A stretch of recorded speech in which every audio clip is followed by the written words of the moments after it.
नमो तस्स भगवतो अरहतो सम्मा संबुद्धस्स। सभी धम्म मित्रों को सप्रेम नमोदा जय भीम। बौद्ध भारत में आपका स्वागत है। धम्म पदं का जो पंडित वर्ग चल रहा है उसकी आगे की जो गाथा हैं उसमें 83 नंबर की जो गाथा आती है वो सब्बत वेश पुरुषा च जन्ति न काम कामालपयन्ति सन्तो सुखेन फुट्ठा अथवा दुखेन न उच्चावचं पंडिता दर्शयन्ति। इसका अर्थ होता है सत्पुरुष सर्वत्र 5 स्कंदों में छंदराग छोड़ देते हैं। संत जन काम भोगों के लिए बात नहीं चलाते, चाहे सुख मिले या दुख। पंडित जन अपने मन का उतार चढ़ाव प्रदर्शित नहीं करते। ये जो भौतिक तौर से ये 5 इंद्रियां हैं जो कि संसार को भोगती हैं, रूप आँख रूप को भोगती है, नाक है वो घ्राण है वो सुगंध को गंध को भोगती है, जिह्वा है वो स्वाद को भोगती है, और त्वचा है वो स्पर्श को भोगती है, श्रोत है कान है वो शब्दों को भोगते हैं। इस तरह से इन भोगों का जो इन भोगों के भोगने में जो आनंद है उसको छोड़ देते हैं, उसका त्याग कर देते हैं। तब वो इतने समता में स्थापित हो जाते हैं कि जिस व्यक्ति ने काम भोगों को ही त्याग कर दिया, उसको ग्रहण नहीं किया, तो दुख उसका कुछ नहीं बिगाड़ सकता। क्योंकि जब सुख आया तब भी नहीं उसने लिया, तो दुख आया तो उसका क्या बिगाड़ेगा। तो इस तरह से समता में स्थापित होने के लिए बड़ा महत्वपूर्ण है कि इन 5 इंद्रियों के और जो आस्वाद हैं जिनमें राग होता है उनको छोड़ दें।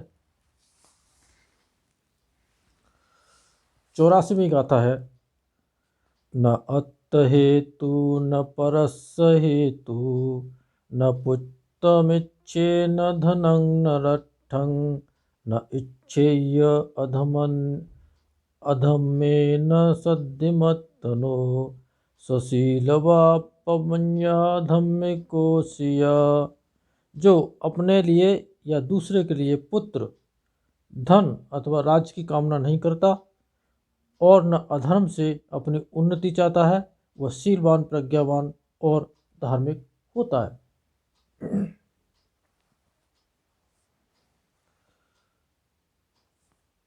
जो अपने लिए या दूसरे के लिए पुत्र धन अथवा राज्य की कामना नहीं करता है, अधर्म से उन्नति नहीं चाहता है, परिश्रम से कमाई हुई आजीविका पर ही निर्भर रह करके अपना जीवन यापन करते हैं और अपनी संतान के सुख के लिए अधर्म नहीं करते, धन कमाने के लिए अधर्म नहीं करते, वो व्यक्ति शीलवान होते हैं, प्रज्ञावान होते हैं और धार्मिक होते हैं। धार्मिक होते हैं तो सुखिया होते हैं। धार्मिक व्यक्ति को दुख छू नहीं पाता है। यही धार्मिकता की पहचान है।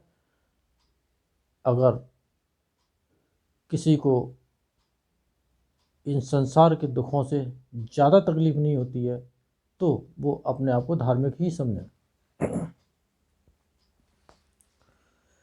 85वीं गाथा है अपकाते मनुष्येषु ये जना पारगामिनो अथायं इतरापजा तीरमेवानुधावति। मनुष्यों में भवसागर से पार जाने वाले लोग बिरले ही होते हैं। ये दूसरे लोग जो सत्कार दृष्टि रूपी तट पर दौड़ लगाने वाले होते हैं। जो लोग निर्वाण लाभी होते हैं वो बहुत ही कम होते हैं, उनकी गिनती थोड़ी होती है। और जो लोग सत्कार दृष्टि यानी कि मिथ्या दृष्टि, झूठी धारणाएं के चाहे जो कुछ करो, पाप करो, कोई फर्क नहीं पड़ता, भगवान की शरण में चले जाओ, गंगा स्नान करने चले जाओ, सारे पाप धुल जाएंगे, इस तरह से वो पड़े रहते हैं, तो वो उनका आवागमन बहुत लंबा होता है। कब तक आवागमन होता रहेगा नहीं जानते।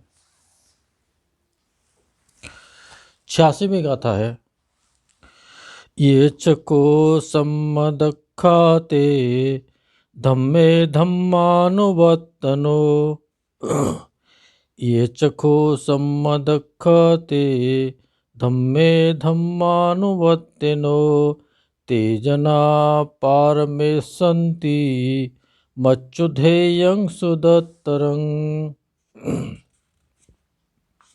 इसका जो साहित्य का अर्थ है वो, जो लोग सम्यक प्रकार से आख्यात धर्म में अनुवर्तन करते हैं वे अति दुस्तर मृत्यु क्षेत्र के पार चले जाते हैं।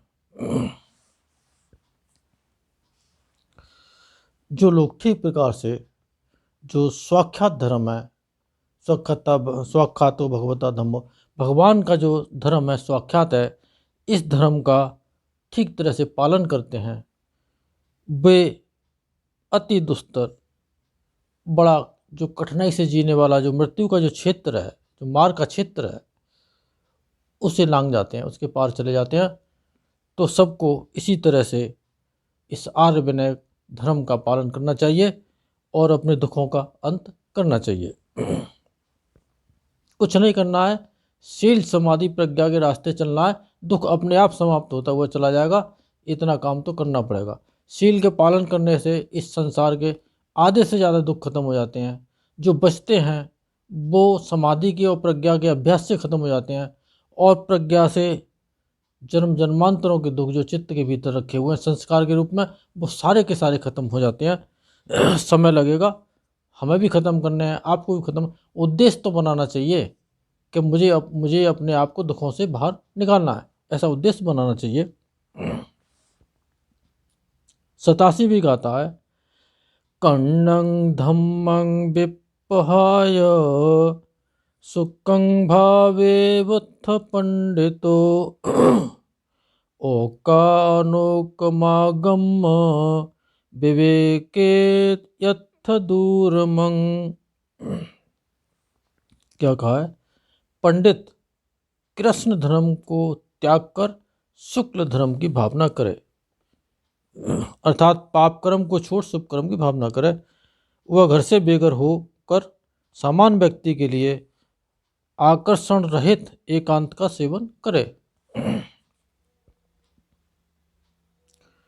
कृष्ण और शुक्ल, ये तो आप जानते ही हैं कि जो अंधेरा जो जिसमें छा जाए वो कृष्ण, और जिसमें उजाला छा जाए वो शुक्ल। यानी कि कृष्ण धर्म का मतलब जो अकुशल धर्म है, जिसमें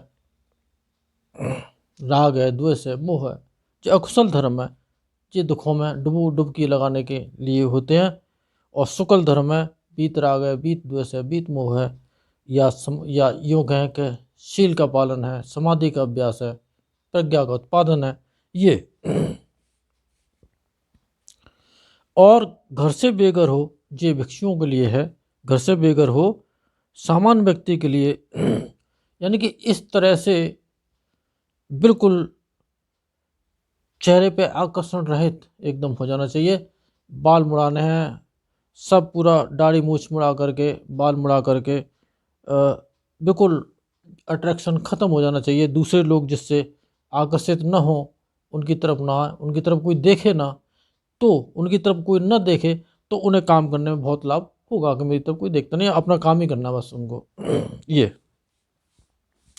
खास तौर से जो साधक साधना करते हैं वो भी इसी तरह से लागू होता है उनके लिए। 88वीं गाथा है, तत्र विरतिमिच्छेय हिता कामेन अकंचनो पार्यो पर्योदपेय अत्तानं चित्त क्लेशे ही पंडितो। क्या कहा है भगवान ने? कामनाओं को त्याग कर अकिंचन बना हुआ व्यक्ति वही उसी अवस्था में रमण करने की इच्छा करे। समझदार व्यक्ति 5 निवरण रूपी चित्त मनों से अपने आप को परिशुद्ध करे। जो 5 उपादान हैं, जो 5 निवरण हैं, वही पर्दे हैं, वही दुख को देने वाले हैं, ये चित्त के मैल हैं, इन्हें हटाना है। इन्हीं ने चित्त को मैला किया हुआ है। ये जब हट जाएंगे, ये साफ हो जाएंगे, तो चित्त परिशुद्ध हो जाएगा और निर्मल हो जाएगा और सुख शांति से भर जाएगा। तो कामनाओं को त्याग कर अकिंचन, ये अरूप ध्यान की अवस्था होती है। लेकिन कामनाओं को त्यागने का अर्थ ये नहीं है कि आप कुछ न खाएं पिएं, ऐसा नहीं है। आपको इच्छा केवल उतनी करनी है जिस इच्छा को आप आराम से पूरी कर सकते हैं, और ऐसी कोई इच्छा नहीं करनी है जो संभव ही नहीं है पूरी होना। अगर ऐसी इच्छा जगा लेंगे तो बहुत दुख में पड़ जाएंगे और बेकार में एक नई आफत मोल ले लेंगे। तो अल्पेक्ष होना अपने आप में ये सुख या होने का एक बड़ा कारण है। तो अल्पेक्ष रहिए, और अगर आपके पास अपनी इच्छाओं को पूर्ति करने के लिए पर्याप्त धन है तो इच्छाएं पूरी करिए, कोई ऐसी दिक्कत उसमें नहीं है। 89वीं गाथा और आखिरी गाथा इस पंडित बग्गो की।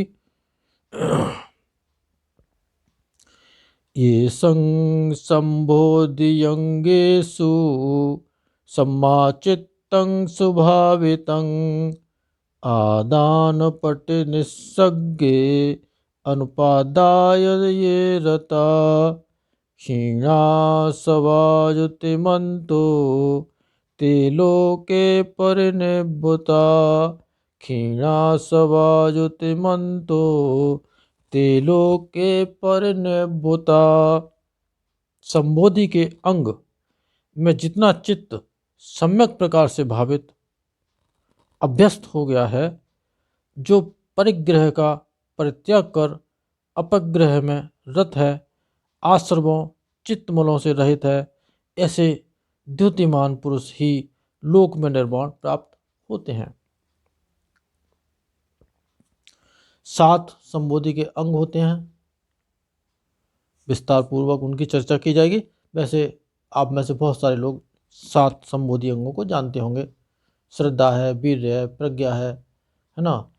तो ये जो समाधि है, इसमें 7 बोधि के अंग होते हैं, प्रसब्धि, वीर्य, तो ये जिनका चित्त सम्यक प्रकार से भावित होता है, यानी कि वो उन पर ये संबोधि, उनके चित्त पर ये संबोधि है अंग हैं, वो भावित होते रहते हैं, उनमें उनको अभ्यास हो गया है। जो परिग्रह का परित्याग कर अपग्रह में रत, परिग्रह क्या होता है? इकट्ठा करना, चाहे धन हो, वो परिग्रह होता है। भोगों के लिए होता है, वो परिग्रह होता है। उसको हटा करके अपग्रह में रत हो जाए, उसे कुछ नहीं लेना है, उसे कुछ ज़रूरत नहीं है, सिर्फ 2 समय की रोटी चाहिए, कपड़े चाहिए और ध्यान करना चाहिए। कामकाजी हैं तो दिन में आजीविका के लिए अगर जा रहे हैं तो शाम को 1 घंटा निकाल के ध्यान कर लें, सुबह टाइम निकाल के 1 घंटा कर लें, 2 घंटे कर लें ध्यान, नहीं तो कम से कम 1 घंटे कर लें, आधा घंटे कर लें, कुछ तो करें। तब जा कर के वो लोग तो इस तरह से पूरी तरह से कर लेते हैं, वो निर्वाण को प्राप्त हो ही जाते हैं। इन पंडित बग्गो की जो आखिरी जो गाथा हैं, इनके सत्य वचन से आप सबका मंगल हो, भला हो, कल्याण हो, संसार के सारे प्राणी सुखी हों। साधु साधु साधु।